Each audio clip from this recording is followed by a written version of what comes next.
Grabe Viancy, sobra na nga ba ang special treatment na binibigay ni Kuya Rab sa kanya? Ano naman kaya ang mga dahilan at paano ito nasasabi ng iba? Gaano ba ito katotoo mga kalingap? Iyan po ay ating malalaman mamaya. At bago po tayo magbigay ng sarili nating komento, pakiusap po na tapusin ang bidyong ito para malaman natin ang nilalaman nito. Isang mapagpalang araw po mga kalingap.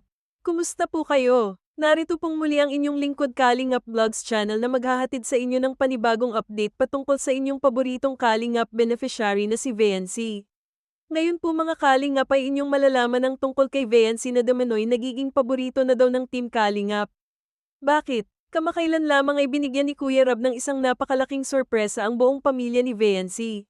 Bagay naman na ikinagulat ng mga magulang ni Viancy, na kahit maging si Viancy ay nasurpresa din sa mga nangyari. Ang sabi pa ni Kalingap Rab ay first time in history na mangyayari sa Team Kalingap ang ganoong klase ng sorpresa. Ganito po kasi mga Kalingap, sinundo ng buong team ang pamilya ni Viancy sa kanilang bahay. Ang alam nila ay kakain lamang sa labas or out for lunch para man lang makapag-unwind ang pamilya ni Viancy. Ngunit hindi inaasahan ng mga magulang ni Viancy na mabibigyan sila ng brand new tricycle. And take note mga Kalingap ay Honda Supremo ang motor which is branded and pricey talaga mga Kalingap. Sa sobrang tuwa ng mga magulang ni Viancy ay napaiyak ang mga ito. Ang sabi pa ng tatay ni Viancy ay akala daw nila ay kakain lang sila sa labas pero grabe may tricycle pang kasama. Walang pagsidla ng tuwa ang pamilya ni Viancy. Napakalaking tulong at kaluwagan sa buhay nila ang tricycle dahil mayroon na silang sariling service.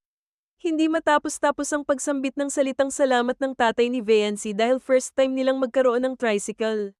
Grabe ang pasasalamat nila sa pamilya Matubang.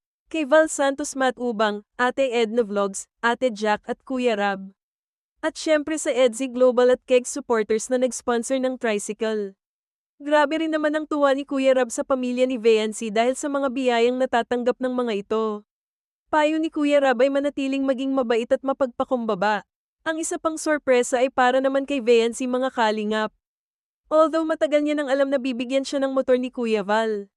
Bagay na bagay talaga kay Viancy ang Honda Beat na ibinigay sa kanya ni Kuya Val. Sa wakas ay hindi na maglalakad si Viancy kapag papasok sa school dahil mayroon na siyang sariling service. Ang tanong mga Kalingap, deserve ba ng pamilya ni Viancy ang magkaroon ng ganitong klase ng blessing?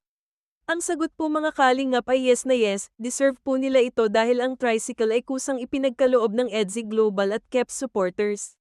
Hindi po ito hinihiling ng pamilya ni Viancy kundi kusa itong ibinibigay sa kanilang pamilya. Dahil sa mga blessings na natatanggap ni Viancy ay nagkakaroon ng mga maling espekulasyon dahil ang sabi ng iba ay paborito daw si Viancy ng Team Kalingap. Well, sa aking opinyon ay hindi paborito si Viancy kundi ibinabalik lang ni na Kuya Rab at ni Kuya Val ang kanilang mga blessings dahil every time na may upload videos sila kay Viancy ay talaga naman tinatangkilik ng mga viewers. So ibig sabihin ay pinagtatrabahuhan din ni Viancy ang kanyang mga natatanggap na biyaya mga Kalingap. Good thing po mga Kalingap ay hindi naman galing sa ibang mga angels ang salitang favoritism kundi galing sa ibang mga viewers na nakaka-misinterpret kay Viancy. Kayo po mga Kalingap, ano po ang opinyon nyo para dito? Hanggang dito na lang muna po ang aking update mga Kalingap. Kung gusto nyo po ang ganitong klase ng video ay huwag po kayong maiyang mag-subscribe para sa susunod pa po nating mga video. Maraming salamat po sa lahat ng nakarating dito sa dulo. Please like and share po ang bidyong ito. Ingat po kayo and God bless po.